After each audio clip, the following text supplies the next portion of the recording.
Dans cet évangile, Jésus dit à ses disciples qu'il y a encore certaines choses qu'ils ne peuvent pas encore porter.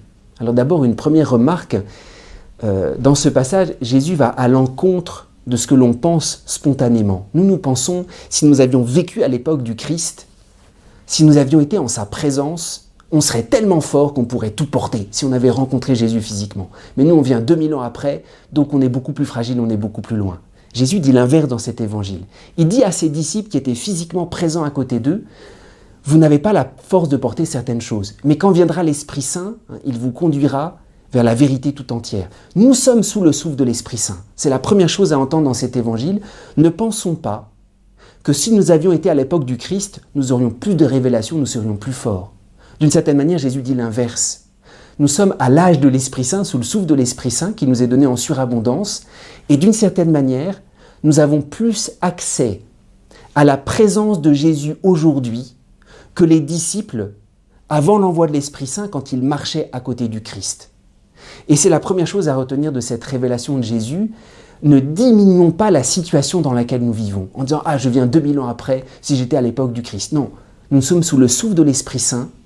Nous pouvons plus entrer en présence de Jésus que si nous avions marché physiquement à côté de lui. La première force que nous donne l'Esprit Saint Paraclet, c'est que justement, il nous apprend à détecter la présence de Jésus. Jésus est mort, ressuscité, mais il n'est pas loin.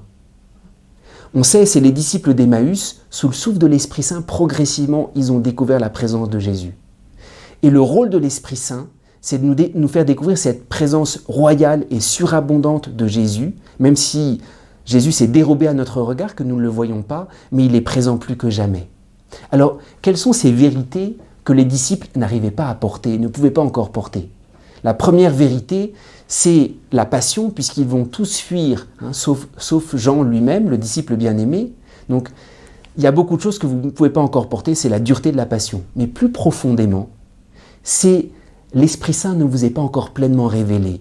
Et ces vérités, il nous est dit, il vous conduira vers la vérité tout entière. Ce sont les grands secrets du mystère de Dieu, de la présence de Jésus. Et c'est à nous que ces secrets sont révélés. Alors, en ce temps de la Pentecôte, il faut enlever de notre tête toutes nos fausses excuses en disant « Ah, on n'est pas assez proche de Jésus, on est trop loin, on a vécu trop longtemps après. » Non, l'Esprit Saint nous est plus que jamais donné et sa présence, l'Esprit Saint peut nous la faire voir comme jamais nous l'avons découvert.